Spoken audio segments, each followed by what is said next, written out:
तो भगवान मानो आवाहन कर रहे हैं, ऐसा प्रतीत हुआ। तो तुरंत उस काम को त्याग करके वहां से चल दी।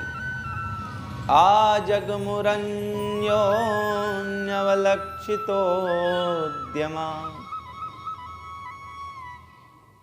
हर गोपी के चित्त में यह है कि सबसे पहले कन्हैया के पास मैं पहुंचूं। सबसे पहले पहुंचने में शायद ज्यादा लाभ हो।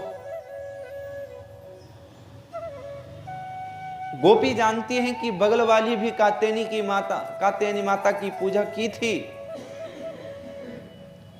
शायद कन्हैया ने उनको नहीं बुलाए तो हम क्यों बुलाएं। प्रगाढ़ प्रेम की अभिलाषा में स्वार्थ भाव को भी दिखला रही है। अगर ये नहीं जाएगी तो और जनसंख्या कम होगी। उधर वाली भी यही सोचते हैं कि बगल वाली को क्यों बुलाए। तो एक आपस में ये वार्तालाप नहीं है। कोई जाकर के नहीं कह रहा है कि चलो कन्हैया बुला रहे हैं, चिट्ठी आ गई।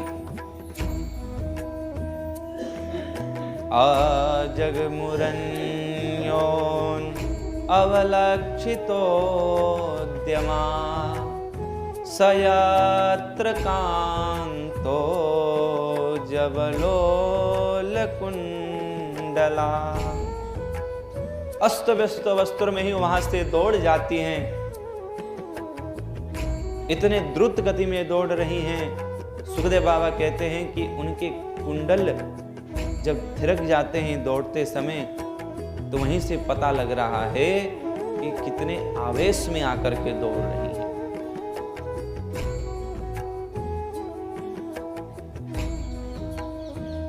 भले सब के सब काम को छोड़ करके चली गई महाराज। बच्चे गोदी में लेकर के बैठी थी, सुला रही थी। मुरली ध्वनि सुनते ही बच्चे को नीचे पटक करके भाग गई। पति के चरण को दबा रही थी, चरण सेवा हो रही थी। भी ध्वनि प्राप्त होते ही पति को त्याग करके चली गई। कोई गोपी गोदोहन कर रही थी तो वहीं बाल्टी पटक करके भाग गई।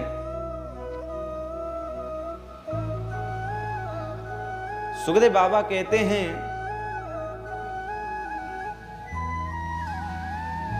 लिम्पन्त्य प्रविजन्त्योन्यः अन्यन्त्य काश्चलोचने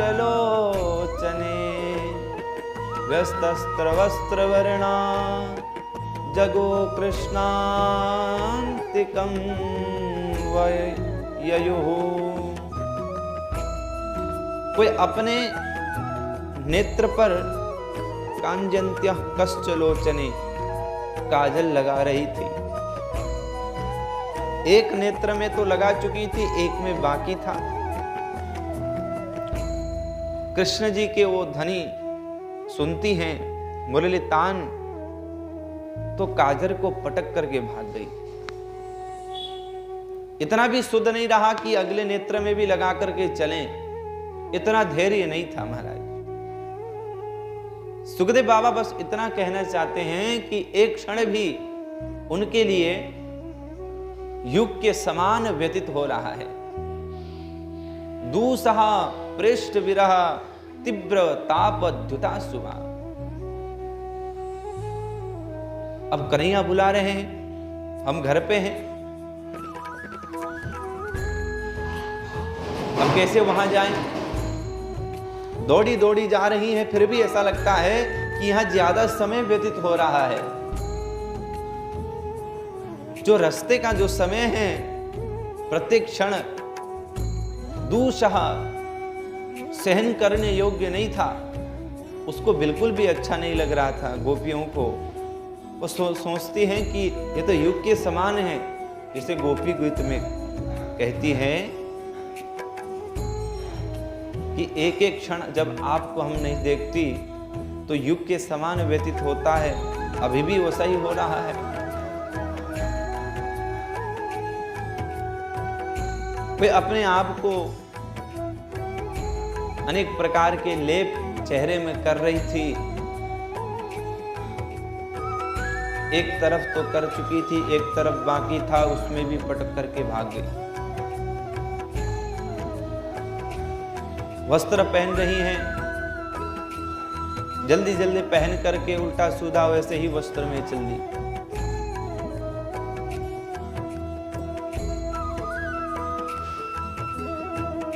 पर कह रहे हैं कि उस आतुरता से जब गोपियां चल रही थी तो धुता सुभा उनके चित्त में जितने भी अशुभ थे सारे अशुभ नष्ट हो गए।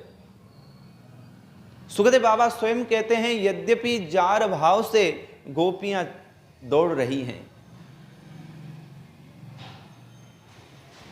कामना भी है, अब ये नहीं सोच रही कि ये पूर्ण ब्रह्म है, सच्चिदानंद रूपाय विश्वोत्पत्त्यादिहेतवे तापत्रय विनाशाय, इतने विशेषण लगते हैं इन परमात्मा के ऊपर, ये विचार नहीं कर रही हैं। वासना भी हैं, पर आज वासना के जो दोष होते हैं वो दोष भी समाप्त हो गए। क्यों? क्योंकि विरह अधिक होने के कारण से धुता सुबा सारे अशुभ जितने भी बचे कुछ, वैसे तो अशुभ नहीं है, अशुभ नहीं थे तब कृष्ण दर्शन हो पा रहा है, तब कृष्ण मिलन हो पा रहा है, पर किंचित मात्र लेस आदि बचा हुआ था वो भी समस्त नष्ट हो गया। तब वहां जा गए, पहुंच गए। पर बाबा कहते हैं कि देखो सब घर के ऐसे थोड़ी होते हैं कि जा रही हैं तो कोई रोके ना। कितने अच्छे कुल के भी हैं, प्रतिष्ठित हैं, रात में नारी जा रही हैं, अगर रोकेंगे नहीं तो हमारी नाक कट जाएगी, ये डर से तुरंत जाकर के पिता रोकने लगे, कोई भाई जाकर के रोकने लगा, कोई पति जाकर के रोकते हैं। कहाँ जाती हैं? अचानक। अब सबको आश्चर्य लगता होगा कि अचानक बच्चे को पटक करके वहां से भाग करके चले जाना एक अशुभ संकेत लगता है। तामार्यवाणा पतिभिः भ्रातृभिः पतिबंधुभिः, सब एक एक करके रोकने लगे। पर भगवान कृष्ण के उस पावन रंग गोपियों के ऊपर चढ़ चुका है तो कैसे रुक सकती थी। पति रोकना चाहते हैं परंतु पति को धक्का दे करके भाग जाती हैं। भाई रोकना चाहता है पर भाई को भी समझा बुझा करके ना माने तो उसको भी धक्का दे करके भाग के चली गई। पर कितने ऐसे भी पति हैं जो अपने में आ गए, जबरदस्ती पकड़ करके कमरे में बंद कर दिए। सुखदेव बाबा कहते हैं कि बोले तब तो ये परीक्षित सोचते हैं तब तो ये गई नहीं होगी। बाबा कहते हैं कि अंदर बैठ गए, सारी गोपी अंदर बैठ गई, ध्यानस्थ हो करके उस शरीर को त्याग करके सबसे पहले भगवान के चरण में पहुंच गई। अब बाद में लौट करके भी आई। तब तो परीक्षित बड़े आश्चर्य में चले जाते हैं। उनको बड़ा अटपटा सा प्रतीत हुआ कि महाराज जी आप वही कह रहे हो ना जो पढ़ी लिखी नहीं थी, जिसको ज्ञान नहीं था, वृंदावन से कभी बाहर नहीं गई थी। बोले हाँ, जब ऐसी थी तो महाराज कैसे ध्यानस्थ होते ही शरीर को त्याग करके भगवान के चरण में सबसे पहले पहुंच गई। इसका क्या कारण है? सुखदेव बाबा कहते हैं कि क्या गोपी तुम्हें सामान्य गोपी समझ आता है? ग्वालिन होगी ऐसा प्रतीत लगता हो, पर यह भूल है। क्योंकि महाराज जी गर्ग संहिता में स्पष्ट शब्द में बहुत विस्तृत व्याख्या है कि गोपी कौन है। पूर्व जन्म में त्रेता युग में दंडकारण्य वन में बहुत सारे ऋषि महात्मा रहते हैं। भगवान रघुवर वहीं से होकर के जाते हैं सीता माता के साथ। सानिध्यता तो प्राप्त है, पर सीता माता जैसी सानिध्यता प्राप्त उनमें नहीं है। तो मन में अभिलाषा रखते हैं कि हम भी सीता जी के समान होते तो कितना आनंद प्राप्त होता। भगवान मानो इशारा में कह दिए कि अभी तो मर्यादा पुरुषोत्तम बन के आए हैं, अनेक स्त्री से विवाह करने का नहीं है, पर द्वापर युग में आ जाओ, कोई चिंता नहीं, तुम्हारी इच्छा की पूर्ति हम करेंगे। कुछ आगे बढ़ जाते हैं, सब नर नारियों देख करके अभिलाषा रखती है। महाराज जी पहले जनकपुरी में भी गए थे तो समस्त नर नारी देख करके चकित हो गए, सब पति प्राप्ति की इच्छा रखती थी। तो उस समय भी भगवान ने इशारा में कह चुके थे कि अगले युग में आ जाना, पत्नी होकर के रहोगी। वेद ऋचाएं भी चाहती हैं महाराज, ज्ञान कांड, उपासना कांड, कर्म कांड के कई मंत्र हैं, वे मंत्र भी चाहते हैं कि सदा सर्वदा जय जय जय यजामति, इस प्रकार भगवान की स्तुति तो हम करते रहते हैं, पर कभी भगवान के उस कोमल चरण को स्पर्श करने का सौभाग्य मिलेगा? कभी स्पर्श करने का अवसर भी मिलेगा कि नहीं? तो भगवान ने कह दिया कि ठीक है, पत्नी बनकर के आ जाना। हाँ, द्वापर युग में तो ये वेदों के मंत्र हैं। गोपियां आज मूढ़ सा प्रतीत होती हैं, मूर्ख प्रतीत होती हैं, पर वास्तव में ऋचाएं हैं। इसलिए इन गोपियों ने अपना शरीर को त्याग करके भगवान के श्री चरणों में चली गई। ये कोई आश्चर्य का विषय है नहीं। सबसे पहले वही गोपी पहुंच गई। भगवान देख रहे हैं, सारी गोपी दौड़ी दौड़ी आ रही हैं। भगवान ने उनको आह्वान किया था, बुलाया था, चलो स्वागत करते हैं। स्वागतम वो महाभाग प्रियं किं करवाणि वः ब्रजस्यानामयं कश्चित् ब्रूतागमनकारणम्।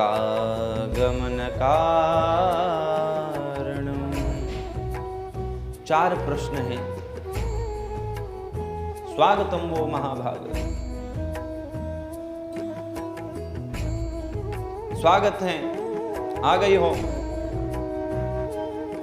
गोपियां अत्यंत प्रसन्न हो गई, क्योंकि मन में ये भाव था, कन्या तो बड़े छैल छबीले हैं, अभी कुछ कहते हैं फिर बदल जाते हैं।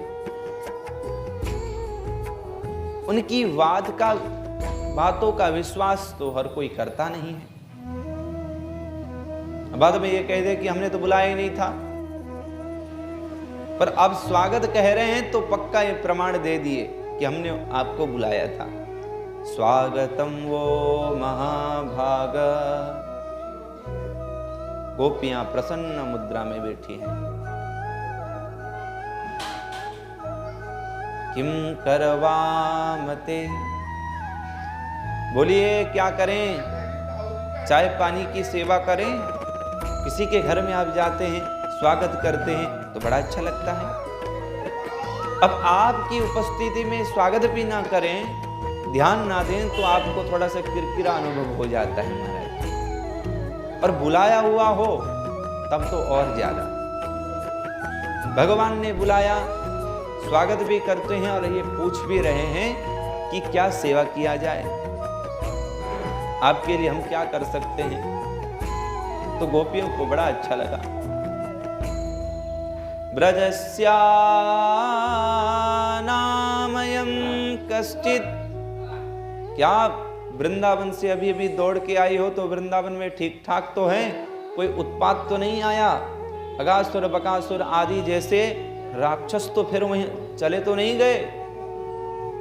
गोपियां कहती हैं कि सब चकाचक हैं, सब सो रहे हैं, कोई चिंता नहीं है। यहां तक तो गोपियों को बड़ा अच्छा लगा। अंतिम में एक प्रश्न करते हैं, भ्रूतागमन कारणम, अब आने का कारण बताएं।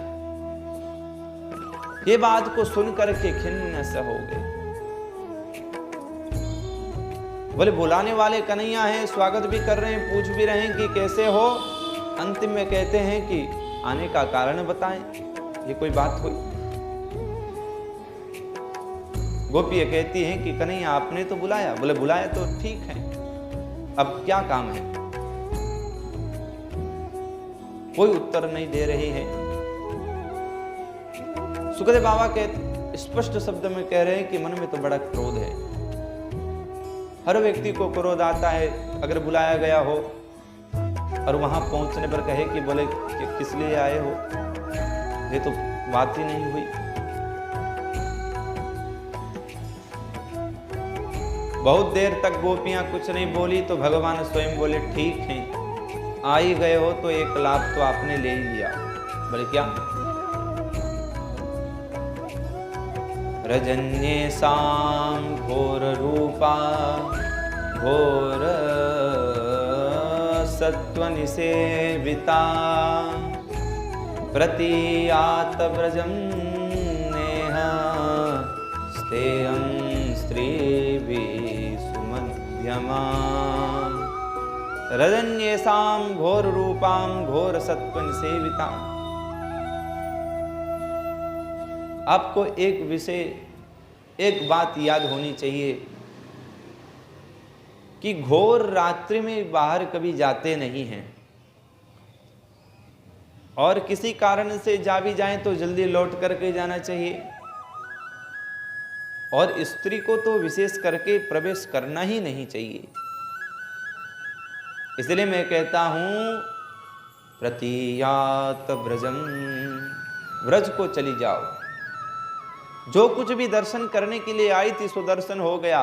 दृष्टम वनम कुसुमितम राकेश कर रंजितम, बहुत सुंदर राकेश चंद्रमा उदित हुए हैं, चंद्रमा के शैतल्य किरण इस वन में लग रहे हैं तो और सुशोभित हो रहे हैं। ये सुंदरता को आपने देख लिया, आप चली जाओ। यमुना पुलिनी ले जा, उसी यमुना पुलिन है जो दिन में पानी भरने के लिए आई करती थी। उस यमुना जी को भी रात्रि की अवस्था में आपने दर्शन कर लिया, अब चली जाओ। प्रतीयात व्रजं नेह। सुमध्य दिन रात्रि में 12 बजे बोले स्त्री को तो कतई नहीं आना चाहिए, इसलिए चली जाओ। इतना कह रहे हैं तब तो गोपियां को और अच्छा नहीं लगा। नीचे मुंह करके लटका करके बैठी हैं। कन्हैया चाहते हैं कि कुछ बोले, फिर कुछ बोलती नहीं है तो कन्हैया स्वयं बोल पड़े। क्योंकि आज जो स्त्रियां गोपियां आई हैं केवल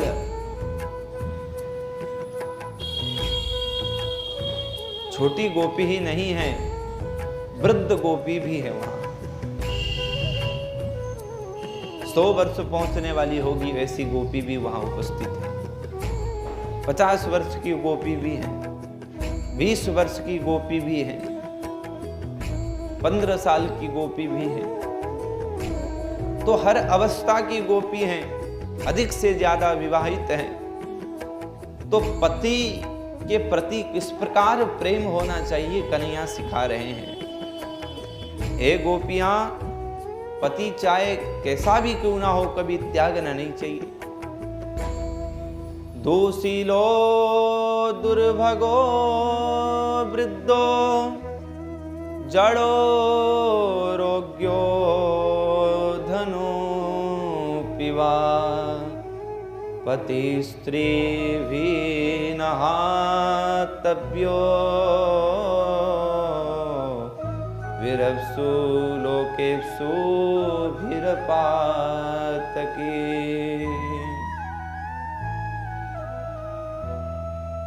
कहते हैं पति धनहीन क्यों ना हो, वृद्ध क्यों ना हो, रोगी ही क्यों ना हो, दुशीलो दुर्भगो, अच्छा शील व्यवहार ना भी हो, तो भी स्त्री भी पति न हातव्यो, कभी स्त्री को पति नहीं त्यागना चाहिए। अब महाराज बहुत बड़ा आतंकी हो, बहुत ऐसे अच्छे जीवों की हत्या करने वाला हो तो वो विषय अलग है, पर सामान्य दृष्टि से भगवान कह रहे हैं कि सामान्य दृष्टि से दुर्भग भी हैं, अभागा भी हैं, तो फिर भी त्यागना नहीं चाहिए। और आपने तो त्याग करके आ गई रात में, इसलिए प्रतीयात ब्रजम, फिर ब्रज को चली जाओ।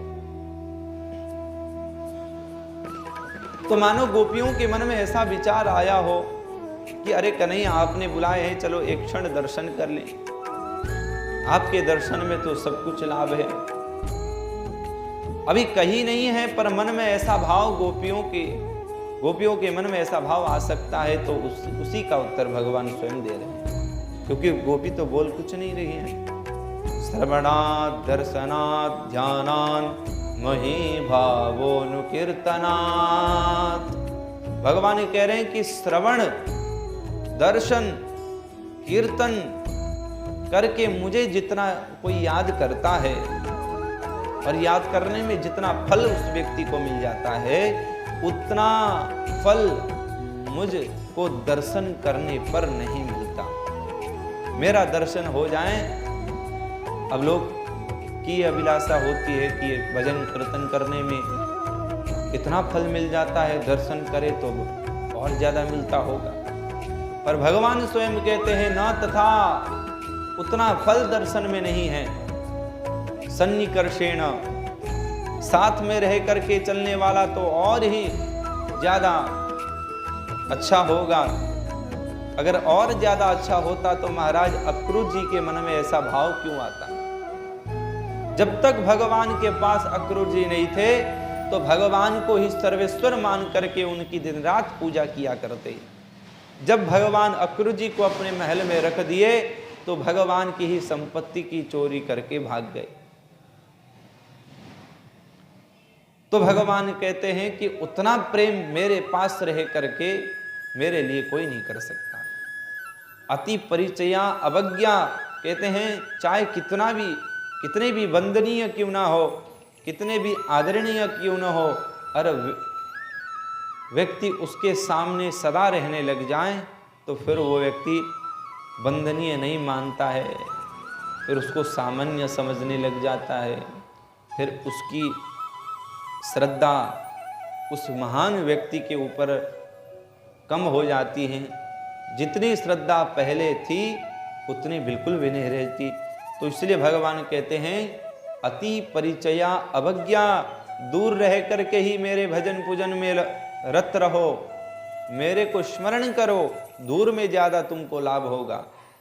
अंदर जैसे सन्निकर्ष में आओगी वैसे ही अभिमान प्रारंभ होने लगेगा, विकार आने लग जाएंगे। वैसे तो निर्विकारी भगवान है, सत्वमय है, अच्छा तो होगा ही, पर जीव के ऐसे गुण होते हैं कि स्वतः संपन्न होने पर अभिमान आ ही जाता है। इसलिए भगवान कह रहे हैं प्रतीयात ब्रजम, ब्रज को चली जाओ। जब इतना समझाए गोपी अब समझ रही है कि अब भी हम कुछ ना बोलें, तब तो कात्यायनी की माता की पूजा तो हम किए थे, फल तो कुछ नहीं मिलना। फिर तो गोपी उत्तर भी दे रही है कि हम क्यों आई हैं, और निवेदन भी कर रही हैं, प्रणय भी कर रही है। इसलिए गीत का नाम है प्रणय गीत।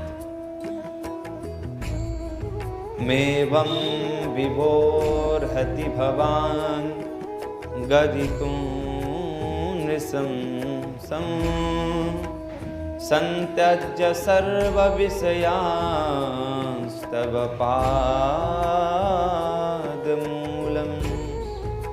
भक्ता भजस्य दुरवाग्रहमात्यजस्मान् देवो यथादिपुरुषो भजते मुमुक्षुम्। मेमोर्हति भवान् गदितुं नृशंसं सत्यज्य सर्व विषयांस्तव पादमूलम्। एक एक करके गोपियां कह रही हैं, हे कन्हैया, आपको क्या लगता है, आप जितना सरल समझते हैं हमारा जीवन, उतना बिल्कुल भी नहीं है। आपने तो किसी को त्यागा नहीं है, आप स्वयं किसी के संग में आते ही नहीं हैं। पर हम तो अपने बच्चे को, अपने पति को, अपने भाई को, अपने पिता को संत्यज्य सर्व विषयांश, सब विषयों को, सब गुणदोष को त्याग करके आपके चरण में आए हैं। और इतना कठिन अनुभव हुआ वो तो हम ही जानती हैं। अब अंतिम में आकर के आप कह रहे हो कि चली जाओ, तो ये क्या हुआ, फिर फल तो कहां मिलेगा। संत्यज्य सर्व विषयांस्तव पादमूलम् भक्ता भजस्व दुरवाग्रहमात्यजस्मान् देवो यथादिपुरुषो भजते मुमुक्षुन्।